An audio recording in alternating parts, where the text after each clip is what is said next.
मेरा नाम सद्दाम हुसैन है। getngojob.org के इस यूट्यूब चैनल पे आपका स्वागत है। आज हम इंटरव्यू के रिलेटेड कुछ कमियों के बारे में बात करेंगे।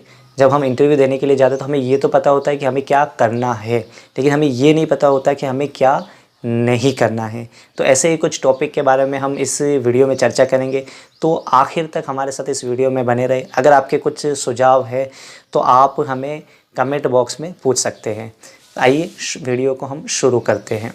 तो पहली जो सबसे मिस्टेक देखी जाती है कि एज ए HR जब हम लोगों के इंटरव्यूज़ लेते हैं तो कई बार ये देखा जाता है कि लोग गलतियां करते हैं देरी से आने की। हाँ, लोग देरी से आते हैं। अब आप कहेंगे कि यार देरी से आना ये कौन सी कमी है, तो भाई ये मिस्टेक हो सकती है, क्योंकि जब इंटरव्यू चल रहा होता है तो वहाँ काफ़ी सारे लोग होते हैं और एक एक को इंडिविजुअल जाके कोई इन्फॉर्मेशन देना ये बहुत ही डिफ़िकल्ट होता है। तो वो लोग क्या करते हैं, इंटरव्यूअर आते हैं और एक ही साथ सबको सूचना दे जाते हैं। अगर आप इंटरव्यू देने के लिए लेट आएंगे तो आपको हो सकता है उस इन्फॉर्मेशन जो इम्पोर्टेंट है उससे आप वंचित रह सकते हैं। उसके अलावा ये भी हो सकता है कि आप जो आपका इंटरव्यूअर है वो आपको नोटिस कर रहा हो कि भाई जब बंदा ही लेट आ रहा है तो हो सकता है इसका टाइम मैनेजमेंट अच्छा नहीं है, इसी वजह से लेट हो रहा है। रीज़न कुछ भी रहा हो तो कोशिश करें कि टाइम से इंटरव्यू को अटेंड करने की। सेकंड मिस्टेक हम ये करते हैं कि हम इंटरव्यू के बारे में काफ़ी अर्ग हो जाते हैं। यानी एक तरीके से अच्छा वर्ड नहीं कहा जाता कि हम भीख मांगना शुरू कर देते हैं कि भाई मुझे रख लो, मैं छुट्टी के दिन काम कर लूँगा, मैं ओवर टाइम काम कर लूँगा, मैं ये भी कर लूँगा, मैं वो भी कर लूँगा। तो रियलिटी में ये पॉसिबल नहीं होता है, क्योंकि एक्चुअल में हम ऐसा नहीं करते। अगर इंटरव्यूअर जो हमारा एम्प्लॉयर है अगर वो हमसे चाहता है कि हम छुट्टी के दिन काम करें, हम ओवर टाइम काम करें, तो हमें वो काम करना ही पड़ेगा, ठीक है ना। और बेसिकली ये काम छुट्टी के दिन और ये इस तरीके की ये एक्चुअल में ये बातें नहीं होती है। तो इसलिए इस तरीके के अर्ग ना करें। आप सामने वाले को बताएं कि उस जॉब के लिए, उस डेजिग्नेशन के लिए आप कैपेबल है। अगर आप सामने वाले तक ये मैसेज पहुंचा देते हैं तो बिलीव मी, आपका सिलेक्शन उस पोस्ट पर होने के लिए आपको कोई नहीं रोक सकता। तीसरी कमी ये देखी जाती है कि लोग रिसर्च करके नहीं जाते।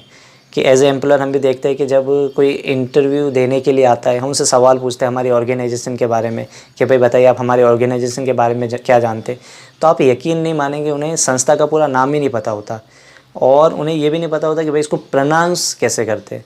तो ये भी सबसे बड़ी मिस्टेक होती है। आप जिस जगह इंटरव्यू देने के लिए जा रहे हैं तो उस ऑर्गेनाइजेशन के बारे में सबसे पहले आप कुछ पता कर ले, बेसिक चीज़ें कि ऑर्गेनाइजेशन क्या है, उसका नाम क्या है, उसका एस्टेब्लिशमेंट कब हुआ, कब वो संस्था शुरू हुई, उसका मेन विज़न या मिशन क्या है, वो क्या काम करती है। तो ये थोड़ी बहुत जानकारी आप इकट्ठा करके और उस पर रिसर्च करके जाए। अब आप कहेंगे कि यार ये जानकारी हम कैसे पता करें, तो आज का युग ये टेक्नोलॉजी का युग है। आप सिंपली उनकी वेबसाइट पर जाए और अबाउट अस सेक्शन में जाकर संस्था के बारे में आप आसानी से पता कर सकते हैं कि भाई संस्था क्या है और संस्था क्या काम करती है। तो आप जब भी इंटरव्यू के लिए जाए तो अपनी रिसर्च को ज़रूर कंप्लीट करके जाए। इससे इंटरव्यू पर एक अलग ही इंप्रेशन पड़ेगा। कि कहावत तो आपने सुनी होगी, first impression is the last impression.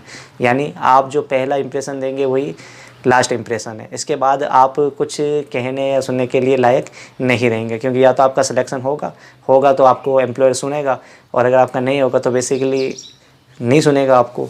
तो ये बहुत ही ज़रूरी है कि आप अपने काम के लिए रिसर्च ज़रूर करके जाए। चौथी मिस्टेक जो इंटरव्यू ही करते हैं, आई कांटेक्ट नहीं बना के रखते। इधर उधर देख रहे होते हैं या फिर मोबाइल चला रहे होते हैं या नज़र नीचे झुकाए रखते हैं या फिर एकदम घूर के देख रहे होते हैं। तो इन चीज़ों से हमें बचना चाहिए। जितना आई कांटेक्ट ज़रूरी है उतना आई कांटेक्ट सामने वाले से बना के रखें। कॉन्फिडेंट रहे। देखो, नर्वस तो हर कोई रहता है, ठीक है ना, हमें भी पता है और एम्प्लॉयर जो आपका इंटरव्यू ले रहा है उसे भी पता है कि भाई ये नर्वस है। तो इस बात को लेकर अपने आप को डीमोटिवेट ना करें कि भाई मैं नर्वस हूँ, मेरे से कुछ गलती हो जाएगी। तो सामने वाले को पता है कि भाई आप नर्वस होंगे और ये नेचुरली है।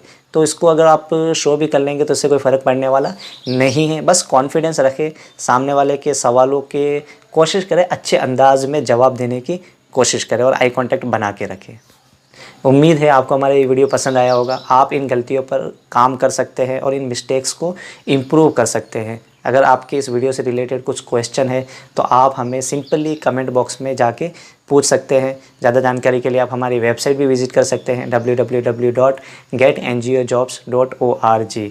अगर आप इस कोविड के टाइम में, कि अगर आपकी जॉब चली गई है और आप कोई नई जॉब ढूंढ रहे हैं या जॉब स्विच करना चाहते हैं, तो आप हमारी वेबसाइट पे जाएँ। वहाँ स्टेट वाइज़ आपको जो जॉब चाहिए आपको एनजीओ सेक्टर में, वो उस वेबसाइट पे आपको मिल जाएगी। Thank you.